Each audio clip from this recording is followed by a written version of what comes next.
Isso não é ensinado nas escolas, você acaba virando um autodidata, aprendendo a se comunicar e a convencer os outros. Existem alguns pilares básicos da comunicação que, como a maioria não sabe, se você consegue fazer distinção desses pilares, você já está na frente dos outros. Vão 15 pessoas para uma entrevista de emprego, só tem uma vaga. Quem que vai ser contratado?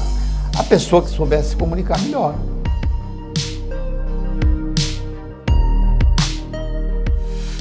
O professor Howard Gardner, professor de linguística de Harvard, ele fez um estudo profundo e mostrou que nós, seres humanos, temos 7 inteligências básicas: a verbal, a matemática, a musical, a espacial, a corporal, a intra e a interpessoal.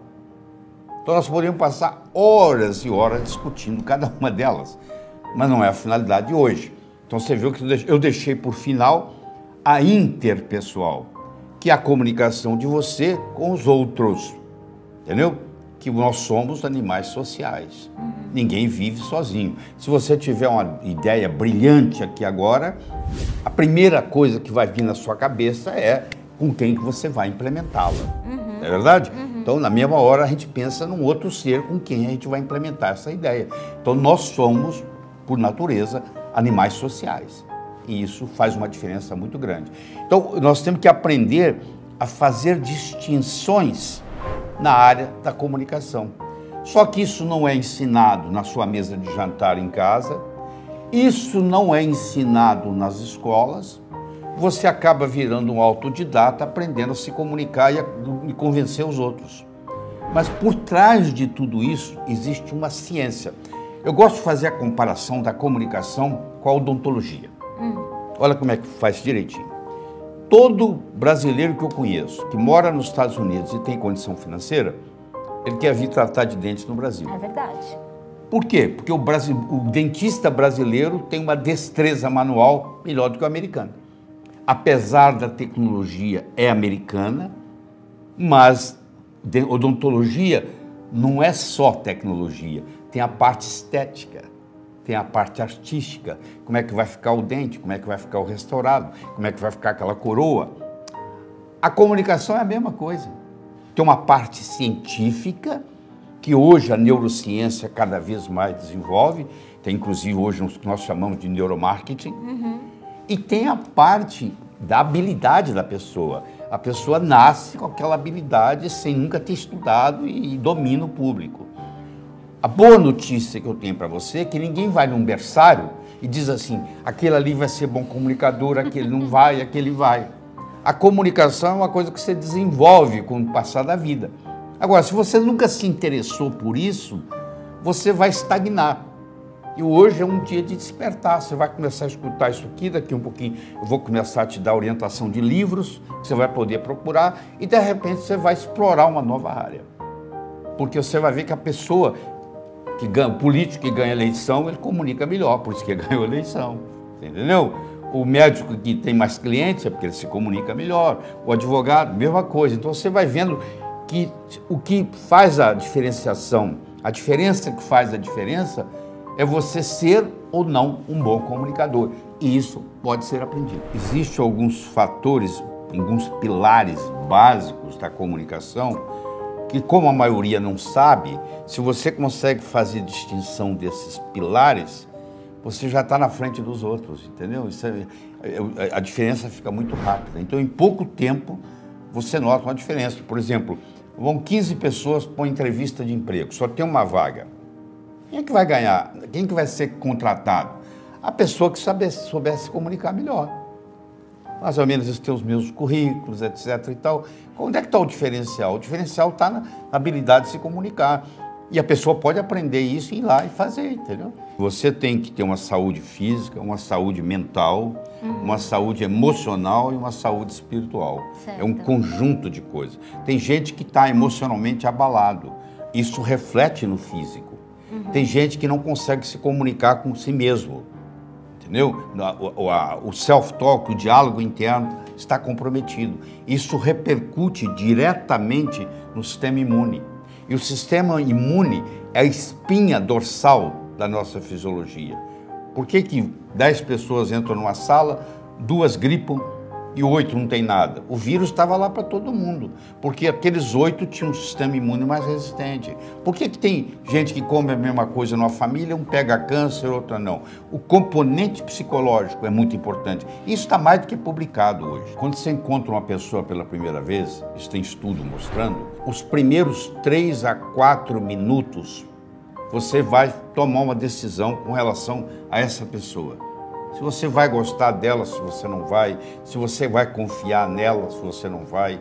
Então, todas as vezes que você está prestes a ir num lugar onde você vai conhecer alguém pela primeira vez, eu recomendo que você imagine que tem uma câmera te filmando e o monitor está lá na mesa da pessoa que vai lhe receber. E aí você está tudo monitorando como é que você tratou o ascensorista, como é que você tratou a secretária. Você imagina se você é rude, mal educado com a secretária. A secretária chega lá dentro, fala com o chefe dela assim, tem um mal educado aí fora te esperando.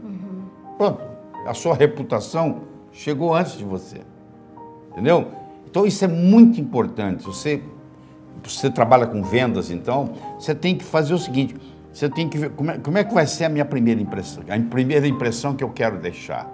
Porque você pode escolher, porque primeiro a pessoa tem que te comprar.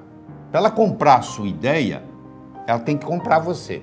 Se ela não comprar você, ela não compra a sua ideia. Você entendeu? A pessoa vai ficar escutando e procurando desculpas para dizer que você não está falando certo. Então, essa primeira impressão, ela vai ficar para sempre. Se você passa uma impressão de desonesto, você pode praticar honestidade o resto da vida, mas aquela pessoa vai achar você desonesto. Então, você nunca tem uma segunda chance de causar uma primeira boa impressão. O que interessa é a idade que você tem aqui. Eu tenho 73 anos, me considero um garoto. Tudo é o modo como você pensa. E você tem 2 tipos de idade. Você tem a idade cronológica, que é a da certidão do seu nascimento. E você tem a idade biológica, que é a idade do desgaste do seu corpo. Você pode ter uma pessoa com 40 com corpo de 50, e você pode ter uma pessoa com 40 com corpo de 30. Isso vai depender da alimentação, do modo que você dorme, das preocupações que você tem. Tem gente que fica preocupado com a preocupação. Então você tem que ver a parte física, a parte mental, a parte emocional e a parte espiritual. Era uma vez no inferno, estava havendo uma crise de recessão. Lá também tem isso, tá? Estava faltando pecador, você acredita nisso? E aí a equipe de marketing do inferno se reuniu para discutir uma estratégia de marketing para fazer mais gente ir para o inferno. E o diabo chefe liberou para o pessoal dar opinião. Aí um dos capetas lá levantou a mão e disse, eu sei como fazer isso. Como é? É muito simples, a gente faz assim, ó. A gente faz todo mundo na Terra gastar mais. Mas o que isso tem a ver com vir para o inferno? Ou ele vai gastar mais, para gastar mais tem que ganhar mais. Para ganhar mais tem que trabalhar mais. É trabalhar, ganhar, gastar, trabalhar, ganhar, gastar, trabalhar, ganhar, gastar, trabalhar, ganhar, gastar. A vida vai passar, eles não vão evoluir, vão terminar aqui no inferno. O diabo falou, boa ideia, eu quero saber mais. Um outro capeta-chefe levantou a mão. Eu acho que a gente tem que fazer o seguinte, nós temos que destruir o amor próprio do ser humano. O cara não vai gostar mais dele, ele só vai gostar do outro, ele só vai se preocupar com o outro, ele só vai fofocar da vida do outro, ele não vai evoluir, vai terminar aqui. O diabo falou, tá muito bem, também gostei. Mas tem mais alguém? Aí tinha um capetinho estagiário. Você sabe que o estagiário gosta de dar opinião, né? Levantou a mão. Aí o diabo olhou para ele, viu que ele é estagiário. O que você está querendo? Eu posso dar minha opinião? Ele falou, pode. Qual a sua opinião? Eu acho que a gente tinha que fazer o ser humano pensar que ele ia viver para sempre. Aí o diabo perguntou, e o que tem a ver com pensar que vai viver para sempre, vir para o inferno? Ou ele vai pensar que vai viver para sempre e vai deixar o importante para amanhã, para amanhã, para amanhã, para amanhã. O tempo vai passar, ele não vai fazer nada, porque vai deixar tudo para amanhã. Ele vai morrer e vai terminar aqui. Aí o diabo pensou, falou assim, é interessante isso. Vamos implementar? Então, com a permissão de Deus, ele implementou. Sabe o que ele fez? Ele colocou na mente de cada um de nós a semente da eternidade. Você pensa que seu primo vai morrer antes de você, que seu colega de turma vai morrer antes de você, que todo mundo, que o seu sócio vai morrer antes de você, mas você não, você vai fazer um truque, vai enganar a morte. Você está procurando descobrir um jeito de enganar a morte, mas você acha que você vai ficar aqui mais do que todo mundo. Isso é consequência dessa semente da eternidade que foi colocada na nossa cabeça. Mas isso é uma ilusão. Você vai no cemitério, está cheio de gente reclamando que não teve tempo de fazer nada. Todo mundo que está nos assistindo aqui, inclusive nós aqui, nós nascemos nus, ninguém nasceu de roupa, e temos 24 horas por dia. Ninguém tem mais nem menos, pode ser o pobre, pode ser o novo, pode ser o velho. Nós temos 24 horas por dia e nascemos nus, iguaizinhos. O que você faz com as 24 horas é que faz a diferença. Então, uma vez Andrew Carnegie, aquele que construiu o Carnegie Hall em Manhattan, foi perguntado para ele: senhor Carnegie, o senhor que é o homem mais rico do mundo, na época ele era, se o senhor tivesse que dar um conselho para uma pessoa, agora, simples aqui, para ela enriquecer, para ela ter sucesso, o que o senhor diria? Ele falou: eu diria o seguinte: toda noite, antes de você dormir, você faz uma lista das 6 coisas mais importantes que você tem que fazer no dia seguinte. Põe em ordem de prioridade. E nunca saia da mais importante até acabar. Então amanhã você vai acordar, você vai trabalhar na mais importante. Quando aquela acabar, você risca. Você vai trabalhar na mais importante. Quando acabar, você risca. Só isso. Isso aí, só isso. Você dormir à noite e falar assim: amanhã as coisas mais importantes que eu tenho para fazer é essa. Vou começar pela mais importante. Porque sempre eu vou estar trabalhando a mais importante por dia. Isso faz toda a diferença. Eu espero de coração que novos caminhos se abram à sua frente. Que o vento sopre levemente às suas costas, que o sol brilhe suave e morno no seu rosto, que a chuva caia de mansinho em seus campos, e até que nos encontremos de novo, que Deus lhe guarde na palma das suas mãos.